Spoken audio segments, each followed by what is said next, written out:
that real hip hop. Y'all know how we do.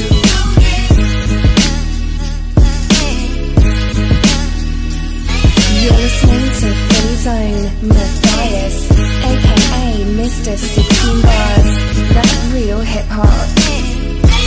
We try to tell people that Philly is a special breed. They hate to see us on top, they hate to see us on, they hate to see us come up, they hate we on, they hate the moves that we make because it's made to break them. We give them knowledge on tracks and hope our words can save them. I guess it's hard to get props when you know you lesser, so we right on your heels. I hope you feel the pressure. Rappers taking a roll, my shoes that never fit them. Before you come at a king, I let my soldiers. We're now joined by Philadelphia writer extraordinaire Rick Watson. Rick, welcome to Philly on the Rise. How are you, man? I'm doing well, man. I'm excited to be here with you, man. Yeah, this interview has been a long time coming, so I'm glad we're able to get together. Me too. Yeah. Congratulations, 20 plus years of your entertainment company. Take us through that journey from when you first started with the rap group RPM to where you are now with world-renowned entertainment. You really went back. You went to RPM. Those were the days, man. Those were the days. It's funny, in those days, I had a cousin and we put a group together, and he was the singer, and it was actually me. I was a background singer. I'm a songwriter too, but I didn't write at that time. And I used to be the choreographer for the group, and this is way back, like we talking 80s. And back then, RPM came from, I thought of the name RPM because it's like revving RPM, and it was actually all three of our names, like Rick, Paul, and Mel. So it worked out perfect to just call it RPM, and it had a ring to it. And we used to do a lot. We used to sing for the radio stations, all kind of things, man. We had a good thing. We used to perform our AC. But it was, we used to grind it from the bottom. We used to distribute everything ourselves, go print records up and everything. And yeah, so I was always a pretty cool dancer. I could dance. And you're talking the 80s. So you're talking, were you break dancing? Were you pop locking? What were you doing? No, I couldn't pop lock. I ain't saying I can't. I just was a good, like all the hot dances I was just really good at it. I used to beat contests, dance contests and everything. So I would choreograph what we did, but we wasn't pop locking and we wasn't break dancing. So you had to be unique to do all that break dance and all that spinning. I ain't want to get dirty. So understood. I want to stay clean. I was always trying to stay clean, man. So that definitely wasn't happening on the ground. That's where it started. That's my very first brush of entertainment. Yeah. Way back then, so that was in the 80s. I'm telling my age, I tell you that. Whew, the 80s. And then as time went on, in my life, I got in trouble with all the dreams that I had. I was always a young entrepreneur type guy. When I was 12 years old, I would get stores, silk looking shirts from the $5 store and go to the I didn't consider this stealing, but I used to go to the Macy's and Strawbridge and all them, take the tags off, put them on those shirts, and go sell them for $100 and take them to the bars on the weekends and sell them for $50. So I was always had that about me, about trying to build and be an entrepreneur at a young age. But after the group, doing the performance of the groups and all, we performed a lot of different things for the, like I said, radio stations. We were everybody used to hire us to perform. It's a pretty good thing. We had this song that I loved called "This Girl," and that was one of the songs. And the other song I can't remember at this point. You know, that was a long time ago. But long time ago. But how did you transition from dancing to writing? Good question. And at the time when I was writing, then I could write hip hop and everything, but I just always had the writing, but not the writing for scripts. What happened was I wound up getting in trouble, and I went away for a while. And when I went away, which was actually the whole 90s, I had a conversation with God, and I said, God, who am I? Like I started questioning who am I, because I got myself to get caught up, because it's easy. My family used to always say it's easy to get out into trouble and hard to get out. So I wound up going to jail, being in the in the game, the streets games, and then the street game, drug game, all that. And then I went away. When I went away, I was trying to find out who I was, because everybody else was in it just all over the place. And the good thing about me, I always been a thinker, and I was raised with both parents. We went through some of the greatest schools. Went to Catholic school. So they sacrificed money to make sure. So I had a good education. So, but I just got consumed with the streets. My mother wouldn't let me have girls in the house, so I wanted to be out on my own. Well, I'm leaving at 16. I'm grown. I'm a graduate for, and I graduated for. But I was consumed in the streets, and it led me to go to jail. When I went to jail, I was trying to figure out who I was. And when I started trying to figure out who I was, I used to go back to things I used to do when I was a kid. I just really was searching. Like the only good thing came out of jail is that you got time to think. And when I was a kid, I never liked to play with toys. I used to make people, like draw. I could draw real good, make people, cut them out, give them houses and headboards. And downstairs, we was in a three-story house. Downstairs was Center City. Upstairs, third floor was the houses where they lived at. I made skating rings for them. I made cars out of Rice-A-Roni boxes. So I remember I always thought I was strange, and I always wondered, what connection does that have to do with me? And I figured out I like writing. I said, hold on, I was telling stories at that time. So I thought I was a strange kid, but I actually was telling stories. So with me telling those stories, I wound up writing. And when I tell you I started writing, and when I was incarcerated, I could not stop. Like literally scripts on scripts. I mean, I was writing. I used to be indigent, so was the word indigent? Or I told them I would write letters to companies like how to write screenplays, all that kind of stuff, how to write movie scripts, all that. And I would write letters to them, indigent them in jail, so they would send it to me because there's a tax write-off for them. I figured all that out in jail. And I used to get a lot of books on it. And I started writing anyway, but then I just put them in the proper form later. But that's what actually got me to start writing, going away and having a thought process. Having that thought process, some time on your hand to figure out who is Rick Watson. And fast forward to today, over 15 stage plays, 4 feature-length films, an amazing story. You travel around the country with your company. Yeah, actually, that's pretty cool. So you make it sound really cool too. Listening to somebody else say it makes me feel like, yes, yes. Yeah, you've accomplished a lot. You've accomplished a lot. What do you enjoy most about that creative writing process? The people. You said the process of the writing, or Yes. like the process of writing. What I love is that I have a gift. This is what I love about it. I can start writing something, and leave for 6 months, don't think about it, come right back and get right back on it. But what I love about it is the creativity of just inventing, like all scenarios. Like, of course, all writers tell the same story, they just tell it different. What I love about it is that I've been connected with every source of people, from in the hood, corporate people, to what you call. So what the biggest inspiration for me is being able to write and not only tell nonsense, but to encourage somebody from a spiritual aspect, or from uh, you can make it through aspect. So all my productions have that sequence in them. So that's what I love the most out of it, design and starting. Understood, understood. That's a sequence that follows throughout your entire company because you also have 2 books that sort of speak to that sequence. So tell us about your books. Yeah, you done your research on me for real. You made A sure little you bit, just a little bit. Yeah, I have 2 philosophy books out. The first one is called The Deprogramming of a Failure Mindset. That's a bestseller on Amazon. That's doing really well. So now they put them in the Barnes and Nobles now, and then they all over the country, nationally, internationally now in stores. It's called The Deprogramming of a Failure Mindset. That book is to try to get people to understand that, because so many, it's more impoverished people than it is people that are, wealthy or rich. So I've always want to get everybody to understand that it's what you put in and not what society say is there or what's in front of you that can stop you, but to make you understand that you can accomplish and do anything that you put your mind to. It's a little work, it's a little patience, but God made us all to be a success. And we just limit ourselves. So I want them to understand the aspect of going for it and not being concerned with what's not going good, or what you don't have to get it done, but embrace the opportunity and the dedication to say, how can find a way to get it done, basically. Yeah. And give us one of those ways that we can deprogram our mind. I mean, you just dropped some nuggets a couple seconds ago, but coming from the book, what's one of those ways that we can deprogram that failure mindset? It's a couple of ways. The way I get people to look at things is like anything can be created. Wish I had my book in front of me. You put me on the spot with this.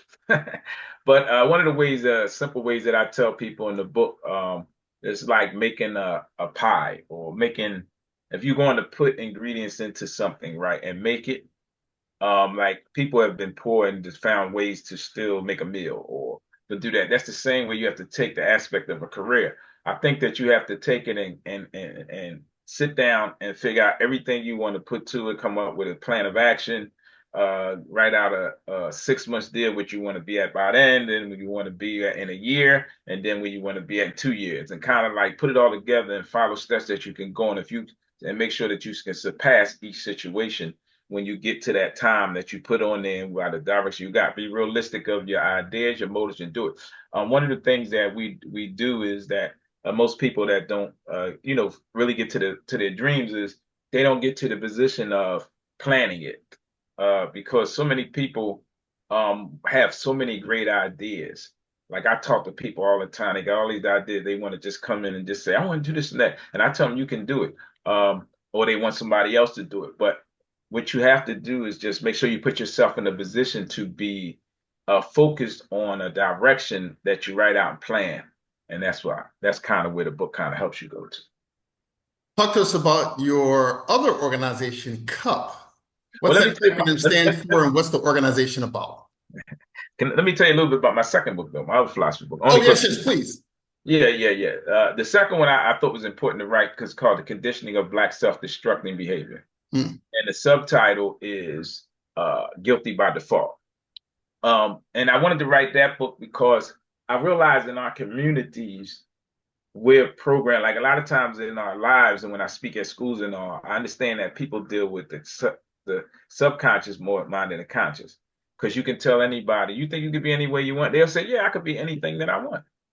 But realistically, subconsciously, that's why they don't do it. But consciously, you can say it. But so subconsciously, you're not putting yourself in it. You're like, well, why don't you go for it? Because subconsciously, they don't believe they can be it. Rather, the many different things, which is not, it's just a reality. It's not like, I always tell people, we don't try to make everything, the reason why you can't do it. I can't think of the word right now. But like I always try to get people in the position of to use your to break those cycles of because things aren't there and resources in here. And I talk about things through the book when people started from pennies in 1921. African Americans in this country had more money than anybody in the country in Tulsa, where we put ourselves in a position to put it together to become great in patience and focus and dedication and had a plan again.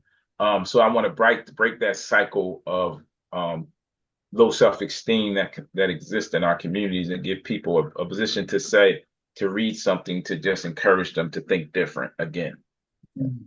Understood. And that book, both of them can be found where? On Amazon. You go to Rick Watson Amazon. You can go to Deprogramming of a Failure Mindset or The Conditioning of Black Self-Destructive Behavior. Right. A very successful writer you are. You also have another organization by the name of CUP. What's the acronym? What does the organization do? Okay, CUP stands for Caring for Underprivileged People. I formed that CUP. I formed that organization because, well, the main focus of it is that God says that true religion is helping people in need. So they said the poor will always be among you. So it's our position. I always feel like to give back, no matter whether I'm making something or not. I try to give back. Whether it's a cookout every year and get all the communities together and the families. We do clothing drives, food drives from situations. And the foundation of it came from my mother. My mother was one of the biggest givers in the world. It was 11 of us grew up in one house, 9 siblings and 2 parents. And my mother always found a way and knew how to make it work. And but she gave to everybody, and I don't even know how. So in losing her and my father, they were married 54 years before my father passed. She went some years after. She never looked the same. And when she left, I just wanted to do something that I felt like that my parents stood for. That's real, instead of just people that got everything and trying to blow that up, but have substantial stuff. So Caring for Underprivileged People is a foundation that is a way for me to, give to people, get people involved in this. It's not a nonprofit through the city. Only because they put you through so much, but it's a way that I just take things and give back. And I thought it was very important. So that's the substance and the foundation of that. Amazing, amazing. And if you think about it, you're really carrying on your mother's legacy of giving back. Which is a true testament to who she was and who you are. As a business owner, we know that there are times of feast and famine, and I'm quite sure throughout your 20 plus years, you've had some of those famine moments, those famine seasons. How did you mentally make it through those rough times? What made me make it through, I believe, and it's gonna sound crazy, me getting incarcerated. Um, because I was at the lowest like you can go, and the motivation came from like, hold up, I'm still alive, I can wake up. And I made a relationship with God at that time. I always knew of God because we were raised in Catholic churches and all that, but I wanted my relationship with God. But what really did it was, be honest, the most part was understanding that um, what I was doing in jail, what I was doing at home, and I was saying what's not worth it, what jobs ain't worth it. I'm inside the penitentiary working for 8 cents an hour. And working with that slave labor, which is in the 13th Amendment, I had to research stuff and wonder like how can they do this, that. So I understood that the 13th Amendment came in right after they abolished slavery, and the 13th Amendment say you can't go to jail. I mean, slavery is ended unless you go to jail. So what they did was just threw black people to the wolves and just said, go ahead, you're free. And some of them went back and some said, I ain't going back. And then they came up with laws loitering to make sure they can lock you up. So I had to Some understand the of way this this. was in relation to the Black Codes. It's just about the Black Codes and all that during that time period. Yeah. So in those so when I was to research and try to understand life and slow down and started paying attention of trying to activate stuff, it got to the point when I came home, I understood we live in a capitalist country and a man is based on how much he has more than his moral value. I wanted to change that within me because to be of God, you have to have you got to transform that. That's why God says that it's hard for a rich man to get into heaven. He don't say impossible. He says hard. Because when you get money and power, we get all the stuff that's going on in the world today, from the puffies to the everybody. You get to that point that you lose focus. So for me, I had to change my thinking where I understood that just to wake up is enough. So that allowed me to whatever struggle came in or whatever. I understand this is just part of it because God ain't never said it's going to be easy. So in that aspect of it, I never look at it as hard. That's why I sacrifice stuff. I go for it. And what God has for you, I realize nobody can stop. So that's kind of what balanced me to be able to do it, that mindset. Yeah, kind of. An amazing story you do have. Again, over 20 plus years with your entertainment company. I'm quite sure you have had a couple of crazy stories that have happened while you have been on a production set, whether it's play or movie. Give us one of those crazy, more interesting stories. Well, I've been on so many different things. I've been fortunate because I always know how to make connections and be there.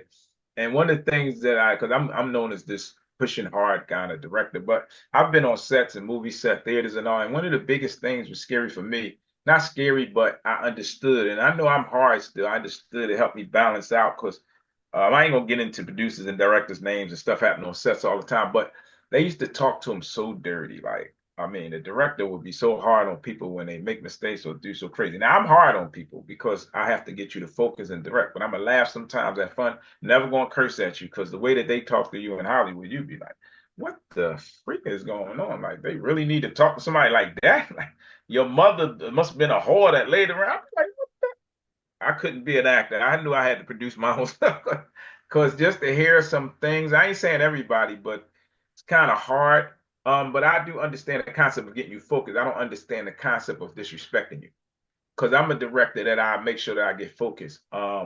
So I got some stories though. Yeah, I ain't gonna go into in depth because it has to personalize people, but yeah, it's some things that's been kind of out there, and and the good thing about me, I've always been independent. So I've turned down deals even when I was going to be doing my stage plays and touring and stuff. I started touring on my own because I didn't like the numbers that was given up. So I said, okay, I'll do it myself. That's the case. I might do this, build my own set, do this, that. Because my father actually was a carpenter and taught us how to do everything. I don't like doing it with my hands. I'm a writer, but I know how to make walls every 16th and build and everything you got. So most of the stuff you'll see, except for the set I'm going on tour now with, I brought in a company to bring the set.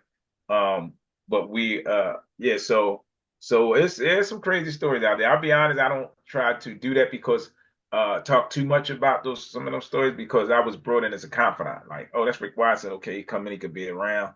So I don't like really going out and just saying a bunch of the crazy stories. So I try to stay balanced with that.